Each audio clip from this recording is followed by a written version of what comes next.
Assalamualaikum warahmatullahi wabarakatuh. Perkenalkan nama saya Denisa Marsha Aurelia dengan NIM 0603523025 akan menjelaskan psikologi kognitif. Psikologi kognitif adalah cabang ilmu psikologi yang mempelajari proses mental seperti perhatian, penggunaan bahasa, daya ingat, persepsi, pemecahan masalah, kreativitas, dan pola pikir.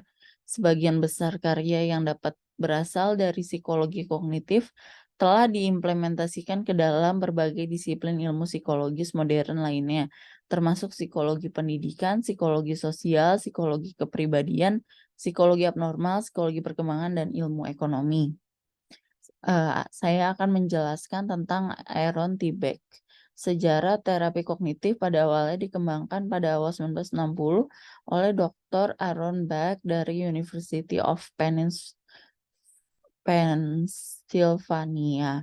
Teori tersebut memostulasikan bahwa selama perkembangan kognitifnya, klien belajar kebiasaan-kebiasaan yang tidak tepat untuk proses dan menginterpretasikan informasi. Terapi kognitif berusaha bahwa distorsi kognitif klien dan membantunya mempelajari berbagai macam cara yang berbeda dan lebih realistis untuk memproses dan menguji realitas informasi.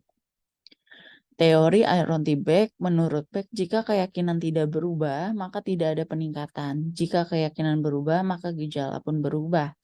Keyakinan berfungsi sebagai unit-unit operasional kecil.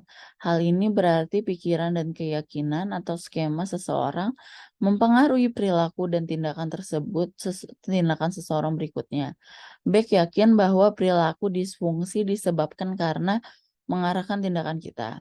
Beck diyakinkan bahwa akan ada hasil positif jika klien dapat diajak berpikir secara konstruktif dan meninggalkan pikiran negatifnya. Perkenalkan, nama saya Denisa Marsha Aurelia. Hari ini saya akan menjelaskan psikologi. Assalamualaikum warahmatullahi wabarakatuh. Perkenalkan, nama saya Denisa Marsha Aurelia dengan NIM 0603523025. Hari ini saya akan menjelaskan tentang psikologi kognitif. Psikologi kognitif adalah cabang ilmu psikologi yang mempelajari proses mental seperti perhatian, penggunaan bahasa, daya ingat, persepsi, pemecahan masalah, kreativitas, dan pola pikir. Sebagian besar karya yang dapat berasal dari psikolog kognitif telah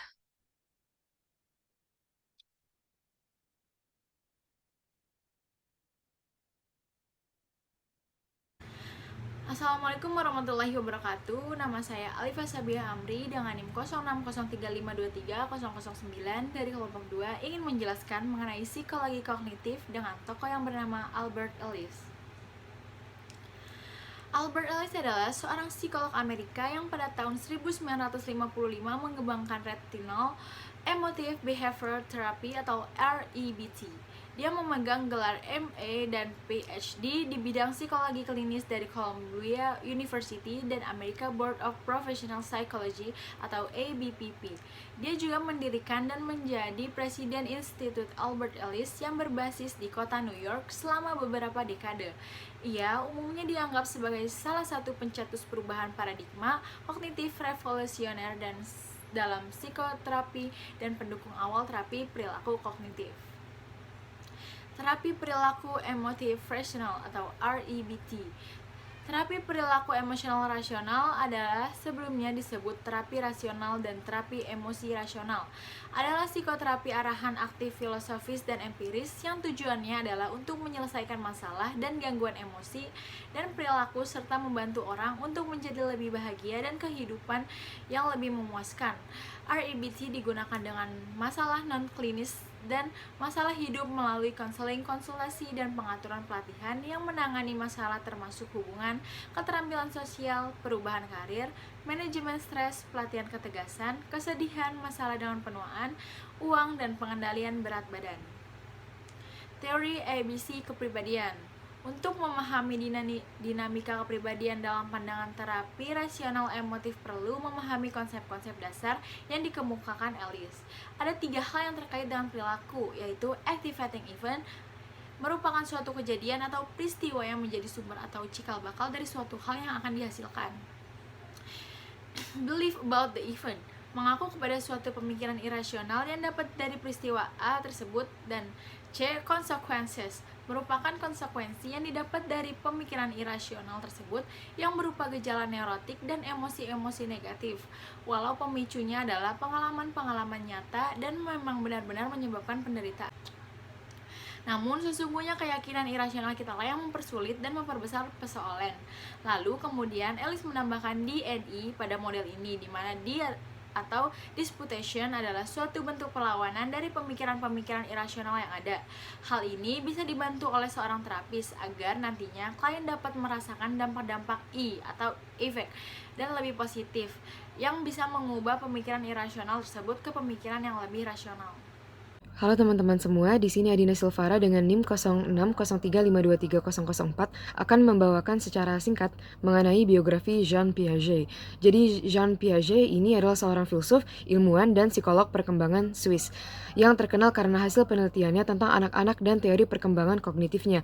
Menurut Ernst von Glaserfeld, Jean Piaget adalah juga perintis besar dalam teori konstruktivis tentang pengetahuan. Karya Piaget pun banyak dikutip dalam pembahasan mengenai psikologi kognitif, achievement or how he is known, tahap-tahap perkembangan kognitif. Piaget menjabat sebagai profesor psikologi di Universitas Geneva dari 1929 hingga 1980 dan ia paling terkenal karena menyusun kembali teori perkembangan kognitif ke dalam serangkaian tahap, memperluas karya sebelumnya dari James Mark Baldwin menjadi 4 tahap perkembangan yang lebih kurang sama dengan 1 masa infansi, 2 masa prasekolah, 3 anak-anak, dan 4 remaja. Masing-masing tahap ini dicirikan oleh struktur kognitif umum yang mempengaruhi semua pemikiran si anak, suatu pandangan strukturalis yang dipengaruhi oleh filsuf Immanuel Kant. Masing-masing tahap mewakili pemahaman sang anak tentang realitas pada masa itu, dan masing-masing kecuali yang terakhir adalah suatu perkiraan atau approximation tentang realitas yang tidak memadai. Jadi perkembangan dari satu tahap ke tahap yang lainnya disebabkan oleh akumulasi kesalahan di dalam pemahaman sang anak tentang lingkungannya. Akumulasi ini pada akhirnya menyebabkan suatu tingkat ketidakseimbangan kognitif yang perlu ditata ulang oleh struktur pemikiran. Keempat tahap perkembangan itu digambarkan dalam teori Piaget sebagai 1. Tahap sensori motor, yaitu dari lahir hingga 2 tahun. Anak mengalami dunianya melalui gerak dan inderanya serta mempelajari permanensi objek. 2. Tahap praoperasional, dari 2 hingga 7 tahun, seperti mulai memiliki kecakapan motorik. Yang ketiga, tahap operasional konkret, dari 7 hingga 11 tahun. Anak mulai berpikir secara logis tentang kejadian-kejadian konkret. Yang keempat, tahap operasional formal, yaitu setelah usia 11 tahun, yang dimana perkembangan penalaran abstrak sudah mulai terjadi. Assalamualaikum warahmatullahi wabarakatuh. Nama saya Ola Pratiwi dari kelompok 2. Di sini saya akan menjelaskan tentang siapa itu Elizabeth Loftus. Ia adalah seorang psikologi kognitif terkemuka yang lahir pada 16 Oktober 1944 di Los Angeles, California, Amerika Serikat. Gelar pendidikannya terdapat gelar sarjana di bidang matematika dari University of California, Los Angeles. Lalu pada saat gelar magister di bidang psikologi dari Stanford University. Yang ketiga adalah gelar dokter di bidang psikologi dari Stanford University. Dalam kontribusinya, Loftus terkenal karena penelitiannya dalam bidang memori dan kesaksian mata. Kontribusinya yang paling signifikan mungkin terletak pada penelitian yang mengenai efek manipulasi informasi terhadap ingatan dan saksi mata yang dikenal efek Loftus. Gelar dokter di bidang psikologi dari University Stanford. Assalamualaikum warahmatullahi wabarakatuh. Halo semuanya, nama saya Haruna Tamtomo dari kelompok 2. Saya ingin menjelaskan mengenai salah satu tokoh dari psikologi kognitif yang bernama Edward C. Tolman. Tolman lahir pada tanggal 14 April 1886 di Massachusetts, Amerika Serikat. Tolman adalah salah satu tokoh utama dalam pengembangan teori kognitif dalam psikologi. Tolman menempuh pendidikan di Massachusetts Institute of Technology dan memperoleh gelar sarjana. Setelah itu, ia mendapatkan gelar PhD di Universitas Harvard dalam bidang psikologi pada tahun 1915. Tolman pernah menjadi presiden American Psychological Association atau APA pada tahun 1937. Selama hidupnya, Tolman pernah mendapatkan penghargaan prestisius termasuk American Psychology Association Award for Distinguished Scientific Contributions pada tahun 1957. Tolman sendiri meninggal pada tanggal 19 November 1999 di Berkeley, California. Berikut ini adalah pemikiran dari Edward C. Tolman. Yang pertama adalah teori map kognitif. Tolman mengemukakan bahwa individu memiliki representasi mental atau peta kognitif tentang dunia di sekitar mereka. Perilaku seseorang dipengaruhi oleh pemahaman mereka tentang hubungan antara tindakan yang diambil dan tujuan yang ingin dicapai. Yang kedua adalah latent learning. Tolman mengemukakan konsep latihan laten yang menunjukkan bahwa hewan dapat belajar tanpa menunjukkan respons yang terlihat. Belajar tersebut muncul secara tiba-tiba ketika ada insentif atau motivasi yang memadai. Yang ketiga adalah psikologi kognitif dalam belajar. Pemikiran Tolman menekankan peran penting proses kognitif dalam belajar, seperti persepsi, pemahaman, dan representasi mental.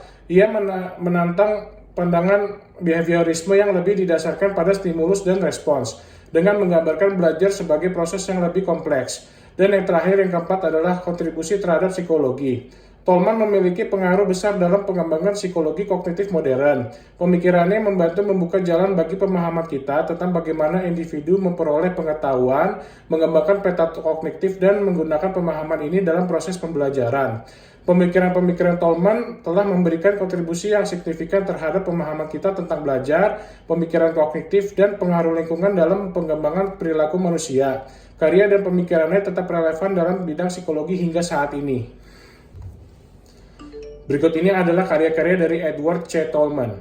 Yang pertama, dalam bukunya yang berjudul Cognitive Maps in Rats and Men di tahun 1948. Yang kedua adalah judul bukunya yaitu Purposive Behavior in Animals and Men di tahun 1932. Dan yang terakhir, yang ketiga adalah The Concept of the Pragmatica di tahun 1956. Sekian saja dari saya, kurang lebihnya mohon maaf. Assalamualaikum warahmatullahi wabarakatuh.